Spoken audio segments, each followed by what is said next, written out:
Hello guys, welcome to Pakistani real reaction. तो कैसे हैं आप सब? उम्मीद है आप सब बढ़िया होंगे और मजे में होंगे। मेरा नाम है मुदस्सिर। मैं हूं Mubashir. Bharat is not coming slow, वो किसी ने सही बोला था। वीडियो का टाइटल है सैकड़ों रूसी जहाज भारत पहुंचे। मतलब रूसी सैकड़ों तेल के जहाज भारत पहुंचे। भारत ने कंपनियों को दिया फ्री हैंड। यूरोप और यूएस की जली। मतलब सैकड़ों तेल के जहाज मतलब पहुंच गए। पिछले दिनों रुक गए थे, सैकड़ों पहुंच गए। भारत ने फ्री हैंड दे दिए, जो करते हो करो, यानी टैरिफ की टेंशन ना लो। कंपनियों को कहा दबा के लो, मतलब बाढ़ में गए, टैरिफ की टेंशन ही ना लो।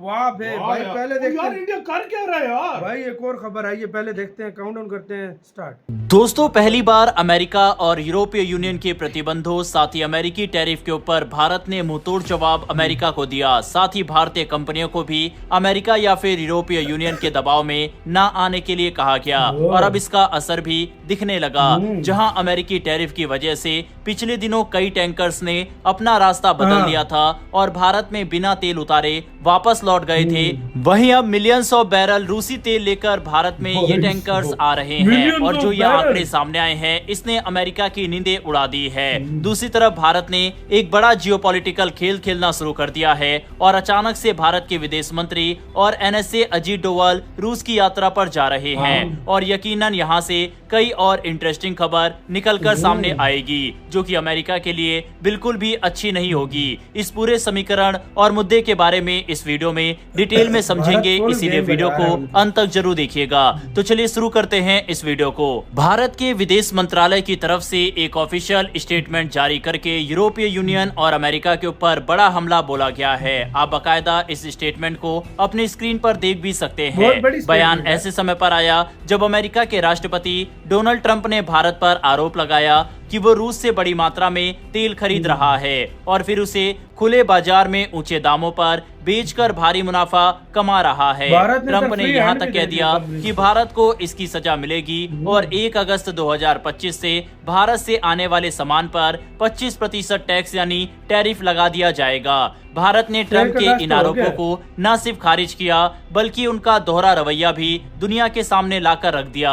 सरकार ने साफ कहा कि रूस यूक्रेन युद्ध के बाद जब पूरी दुनिया में तेल की कीमतें ऊपर जाने लगी और सप्लाई ठप हो गई, तब भारत ने अपने हित में फैसला लिया। पारंपरिक तेल सप्लायर यानी जो देश पहले भारत को तेल देते थे, उन्होंने अपना ध्यान यूरोप की जरूरतों की तरफ मोड़ दिया। ऐसे में भारत के पास कोई दूसरा रास्ता नहीं था और उसने रूस से सस्ता तेल खरीदना शुरू किया ताकि देश की जनता को महंगे पेट्रोल डीजल से बचाया जा सके। बयान में यह भी बताया गया कि उस समय अमेरिका ने खुद भारत को रूस से तेल खरीदने की अनुमति दी थी। उनका मानना था कि इससे अंतर्राष्ट्रीय ऊर्जा बाजार में स्थिरता बनी रहेगी, लेकिन आज वही अमेरिका भारत पर उंगली उठा रहा है। भारत ने अमेरिका और यूरोप को ये भी याद दिलाया कि जो देश आज भारत की आलोचना कर रहे हैं वो खुद रूस से व्यापार कर रहे हैं। यूरोपीय यूनियन ने 2024 में रूस से 16.5 million ton liquefied natural gas यानी एलएनजी खरीदी। ये आंकड़ा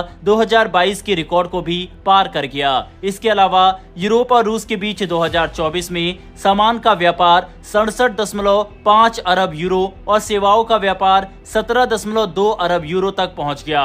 मतलब साफ है, एक तरफ भारत को खरी खोटी सुनाई जा रही है और दूसरी तरफ वही देश रूस से अरबों यूरो का व्यापार कर रहे हैं। भारत ने यह भी बताया है कि यूरोप का रूस से व्यापार सिर्फ तेल और गैस तक सीमित नहीं है, इसमें उर्वरक, खनिज, रसायन, इस्पात, मशीनरी और ट्रांसपोर्ट उपकरण जैसे कई सेक्टर शामिल है। अमेरिका भी पीछे नहीं है, वो आज भी रूस से यूरेनियम और अन्य रसायनों का आयात कर रहा है। तो फिर सवाल उठता है, अगर अमेरिका और यूरोप रूस से व्यापार कर सकते हैं तो भारत को क्यों रोका जा रहा है? विदेश मंत्रालय ने अपने बयान के आखिर में साफ कहा है कि भारत एक जिम्मेदार और स्वतंत्र देश है। हम अपनी जरूरतें, अपने फायदे और अपनी जनता की भलाई को देखते हुए फैसले लेते हैं। अगर पश्चिमी देश भारत पर उंगली उठाते हैं तो वो न सिर्फ दोहरा मापदंड दिखा रहे हैं बल्कि ये पूरी तरह से अनुचित और बेबुनियाद है। भारत ने यह भी याद दिलाया कि एक लोकतांत्रिक देश के रूप में हमें पूरा हक है कि हम अपने आर्थिक और रणनीतिक फैसले खुद लें और जो कदम भारत उठा रहा है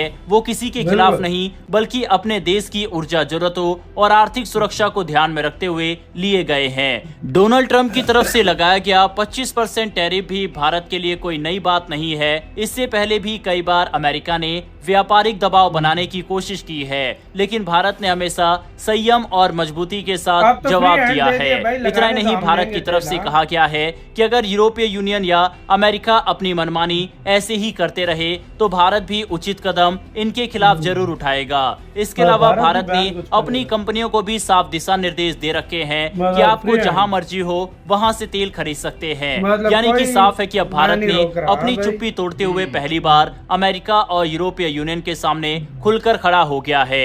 अब यह देखना इंटरेस्टिंग रहेगा कि आने वाले समय में भारत अपने इस स्टांस पर कितनी मजबूती से खड़ा रह पाता है। दूसरी तरफ पश्चिमी देशों के लगातार दबाव के बावजूद भारत रूस से तेल खरीदना बंद नहीं कर रहा। डोनाल्ड ट्रंप की धमकियों और यूरोपीय यूनियन की नाराजगी के बीच भी भारत के बंदरगाहों पर रूसी तेल से भरे टैंकर लगातार पहुंच रहे हैं। बीते सप्ताह में ही कई टैंकरों ने भारत की निजी रिफाइनरियों को लाखों बैरल रूसी कच्चा तेल उतारा। ब्लूमबर्ग की एक रिपोर्ट के मुताबिक 3 बड़े अफ्रामैक्स टैंकर अचिलिस, एलाइट और हीरे ने लगभग 22 लाख बैरल रूसी यूरल्स क्रूड ऑयल भारत की 2 प्रमुख निजी कंपनियों नायरा बार-बार एनर्जी क्या आ और रहे हैं रिलायंस वहाँ से? इंडस्ट्रीज लिमिटेड को Millions of सप्लाई barrel, किया। हाँ। इन टैंकरों में थोड़ी देरी जरूर हुई, लेकिन आखिरकार तेल सुरक्षित रूप से भारतीय तटों पर पहुंचा दिए गए। इसके अलावा और भी टैंकर रिफाइनरी भारत होती है ना पहुंचने वाले समुद्र हैं। में। 2 अन्य जहाज मिनियन और डेस्टन इस वक्त रिलायंस के सिका टर्मिनल पर खड़े अच्छा, हैं, अब जो जहाज जल्द पे ही जा करीब रहा है। 22 लाख बैरल और तेल उतारेंगे। एक और टैंकर एलडे बारन मुंद्रा पोर्ट पर लोडिंग के लिए तैयार है। ये पोर्ट सार्वजनिक क्षेत्र की कंपनियों इंडियन ऑयल और HPCL मित्तल एनर्जी लिमिटेड के लिए ओह, काम करता है। सारे एक मंगवा और रहे हैं। अफ्रामैक्स टैंकर मिकाती ने हाल ही में कितने कोची यार? और मैंगलोर के 2 बंदरगाहों ये तो पर खुला लेना शुरू कर 7.2 दिया लाख इन्होंने। बैरल रूसी वरांडे क्रूड ऑयल की डिलीवरी दी है। कोची रिफाइनरी भारतीय पेट्रोलियम की है और मैंगलोर रिफाइनरी में मुख्य हिस्सेदारी सरकारी कंपनी ONGC की है। इन तमाम गतिविधियों से ये साफ है कि भारत अमेरिका और यूरोप के विरोध के बावजूद रूस से तेल खरीद जारी रखे हुए है। इसी के साथ हो यार वीडियो खत्म। सीधी सी बात है, भारत ने अपनी कंपनियों को बोला है भाई तुम्हें मैं कुछ भी नहीं रोकने लगा, फ्री हैंड है, जितना तेल ले खुला सकते हो तेल लो। ले सकते हो, लो बेचो। और यार ये इंडिया ने टैरिफ का मैं संभाल लूंगा भारत एक ने बात बोला। बताऊं, हाँ। ये इंडिया का बनता भी था। बनता भी था। जब आपके ऊपर टैरिफ लग जाए, जब आपके ऊपर प्रेशर पड़े, बिल्कुल। जब आपको बार बार कहें कि हम इससे भी ज्यादा टैरिफ लगाएंगे, ये हाँ। करेंगे, इंडिया ने कहा दबा के लो, मैं देख लूंगा, जो करना हुआ कर टैरिफ को लेंगे। मैं देख लूंगा। इंडिया ने कहा जो करना हुआ कर लेंगे। अब पहले तो इतना सरेआम नहीं लेते थे ना कि कितना ले रहे हैं, अब कितना सरेआम। कहता सरेआम लो। अबे इंडिया ने हाँ। इजाजत दी तेल के टैंकर्स पे टैंकर्स पे टैंकर्स आ रहे हैं। कभी एक और हमने एक- मेटल शतल भी मंगवा रहे हैं भाई। हमने 1 मिलियन बैरल की डील की है यूएस के साथ। यूएस के साथ। ठीक, इंडिया में 2 दिन में तकरीबन 4 मिलियन बैरल उतर चुका है। भाई और 4 हम अभी मिलियन डील पे बैरल, हैं, हम 1 मिलियन बैरल पे रोना रो रहे हैं। ये खाली इंडिया में 4 ये बैरल भारत एक दिन में मंगवा लेता और है। मेरे ख्याल से 6-7 मिलियन बैरल और पीछे से आ रहा है। हाँ। ये कितना ले रहा है इंडिया यार ऑयल यार। भाई इंडिया खुला रिफाइन करके बेच रहा है, कुछ अपना जो रिजर्व नहीं है हाँ। उसमें डाली जा रहे हैं। ओह, युद्ध के सिचुएशन में भाई जरूरत पड़े। इंडिया नॉट कमिंग स्लो यार, इंडिया बहुत तेज चल आपका रहा है। गाइस इसके ऊपर क्या कहना है, अपनी राय बताना, अपना बहुत ज्यादा ख्याल रखना।